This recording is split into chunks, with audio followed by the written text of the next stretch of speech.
Sir কথা বলেন sir sir এই কথা ছাড়ার কথা কথা বলেন কাগজটা স্যার কাগজটা পাঠাবে খালি কথা বলবে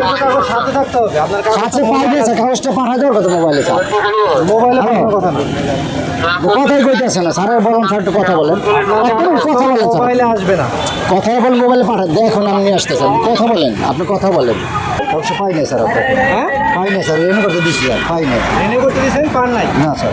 কি পান না কাগজটা পাই নাই স্যার কাগজটা পাবো স্যার আছে ওর কাছে আমি পাবো মিথ্যা কথা বলছেন দেখতে যাবো না রেনু করতে কাগজ দেখাতে হবে রেনে করতে দিলে সে কাগজ দেখাতে হবে দেখতে পাচ্ছেন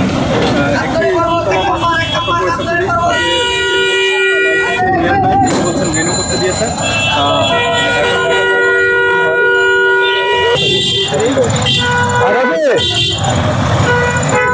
এবারে কাগজটা পাঠাতে যে সার্জেন্ট কাছে মামলা দিতেছে আমার কাগজটা পাঠাতে চালু করে মোবাইলে পাঠাতে ওই যে আমার মামলা দিতেছে বাবা এই 10 নাম্বার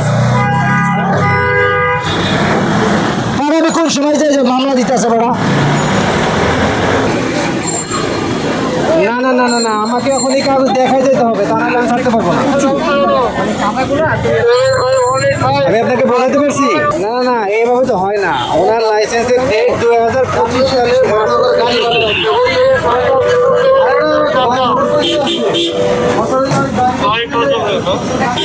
না ঠিক আছে আপনার কথা মানলাম কিন্তু ওনাকে তো কোনো ডকুমেন্ট দেখাইতে হবে ওনার পেমেন্ট স্লিপ দেখাইতে হবে না না ফোনে লাগবে কেন ফোনে তো লাগবে না আপনাকে এটা তো ওনার কাছে থাকতে হবে না না না না না আমাকে এখন এই কাগজ দেখাই যেতে হবে তা নাহলে আমি ছাড়তে পারবো না আমি আপনাকে বোঝাতে পারছি না না না এই কাগজ এখন এখানে দেখাই যেতে হবে তাছাড়া আমি ছাড়তে পারবো না ভাই উনি যদি পেমেন্ট করে থাকে আমাকে পেমেন্ট দেখাইতে হবে আমি আপনাকে 5 মিনিট সময় দিচ্ছি আপনি পেমেন্ট আমাকে দেখাইতে হবে আচ্ছা স্যার কাগজটা পাইতেছে না স্যার কাগজটা আমি পাইতেছি কাগজটা পাই ডকুমেন্টসটা স্যার ডকুমেন্টসটা পাই না দেখাবেন কি এই জন্য স্যার এই যে বললাম তো এখন আমার পাঠায় দাও আমি স্যারের সাথে দেখা 5 মিনিট সময় দিচ্ছি দেখা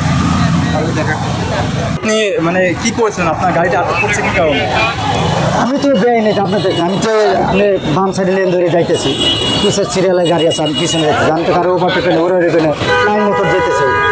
এখন ধরছে কেন আমার তো কোনো অপরাধ আমি দেখি না আপনার আমার সামনে 2টা গাড়ি আর আমি তো গাড়ি ভাঙে চলে যেতে পারবো না আপনার লাইসেন্সের যে মেয়াদের ব্যাপারটা সামনে চলে আসছে হ্যাঁ তো এটার মেয়াদটা আপনি মানে কিভাবে কাজ করতেছেন বা আপনার মেয়াদটা আমাদের এই যে সরকারি গাড়ি লাইসেন্সের মেয়াদ শেষে 2025 সালের 5 মার্চ আজ পর্যন্ত তার কাছে কাগজ নাই সে আমাকে ফোন দিয়েছে ইন্সপেক্টর দিয়ে তো সে আমাকে কাগজ দেখাতে বলতেছে উনি পেমেন্ট করছে এখন অনলাইনে দেখাবে আমাকে দেখানোর পরে আমি তারপর ছাড়তে পারবো তার আগে ছাড়বো ডিআরটি থেকে উনি তো এই ইন্সপেক্টরের নাম কি বা কিছু বলতে না উনি দেখাবে আপনাকে কি ডিআরটি থেকে বলছে যে মানে কাগজ রিনিউ ছাড়া আপনি রাস্তাতে গাড়ি চালাবেন এটা কি ডিআরটি যে অফিসারকে দিয়ে তাকে ফোন দিয়েছে যেটি জানো যে আমার লাইসেন্স রেনু করতে কাগজ হাতে পাই না এখন রিনিউ কতদিন ধরে করতে হয় বা কত বছর ধরে রিনিউ করতে 5 বছর পর করতে হয় 5 বছর পর করতে হয় সেটা তো সবাই জানে কিন্তু মানে ব্যাপারটা হচ্ছে যে আপনি রিনিউ করেন নাই কত বছর ধরে বা আপনার এই জিনিসটা আসতে আরও কত বছর ডেট থাকতে আমি করতে দিই কিন্তু কাগজটা হাতে এখনো পাই না পেমেন্টটা করা আমার ব্যাংক পেমেন্ট করা সব কিছু করা ব্যাংক পেমেন্ট করা কিন্তু আপনি কাগজটা নেন নাই কেন মানে কাগজটা পাই না হাতে হাতে পান না এটা কি বিআরটি থেকেই আপনাদেরকে দেওয়া হয় না হ্যাঁ বিআরটি থেকে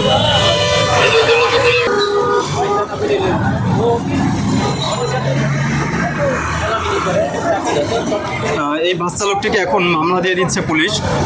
ট্রাফিক সার্জেন্ট স্যার ওনাকে মামলা দিচ্ছে দেখলাম উনি বেশ ক্ষুব্ধ এবং উনি আমাদেরকে প্রশ্ন করছে যে ওনার টাকা যাচ্ছে আর আমাদের এখানে জ্বলছে কেন উনি এই টাইপের প্রশ্ন করছে এখন ওনাকে মামলা দেওয়া হলো আসলে স্বাভাবিক একটা লোকের পকেট থেকে যখন টাকা যাবে তিনি অবশ্যই তিনি ক্ষুব্ধ হবেন কিন্তু দেশের আইন শৃঙ্খলা মেনে চলতে হবে সেটাও হচ্ছে একটা ব্যাপার এই যে তাকে মামলা দেওয়া হলো স্যার কয় টাকার মামলা দেওয়া হয়েছে তাকে লাইসেন্সের ডেট এক্সপায়ার এই জন্য 5,000 টাকার মামলা তাকে দেওয়া হলো লিখে দিলাম আচ্ছা তাকে 5,000 টাকা মামলা দেওয়া হয়েছে এই মুহূর্তে দেখতে পাচ্ছি তাকে 5,000 টাকার মামলা দেওয়া হয়েছে, তার লাইসেন্সের মেয়াদ উত্তীর্ণ এবং তার রিনিউ করার যে পেপারস বা কাগজ তিনি প্রথমে বলেছিলেন ডকুমেন্টসগুলো তিনি আনবেন বা তার লোক আসতেছেন, কিন্তু সেই লোক এখন অবধি পৌঁছাতে পারে নাই। সার্জেন্ট সাহেব মিনিমাম এখানে আধা ঘন্টার উপরে ওয়েট করছেন তার জন্য। শেষে ধৈর্যের বাঁধ ভেঙে যাওয়ায় তিনি তাকে তাড়াতাড়ি করতে বললে তিনি দেখাতে পারেনি এবং তার লোকও আসে নাই, যার ফলে তাকে 5,000 টাকা মামলা দিয়ে ছেড়ে দেওয়া হলো।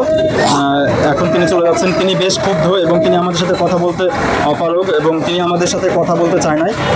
আমরা তাকে অফিয়ার অর্থাৎ ক্যামেরা বন্ধ থাকা অবস্থাতে কিছু প্রশ্ন করায় তিনি আমাদের উপর ক্ষুব্ধ হয়ে গেছেন এবং ক্যামেরা অন করাতে তিনি আমাদের সাথে আর কোনো কথাবার্তা না বলে তিনি চলে যাচ্ছেন।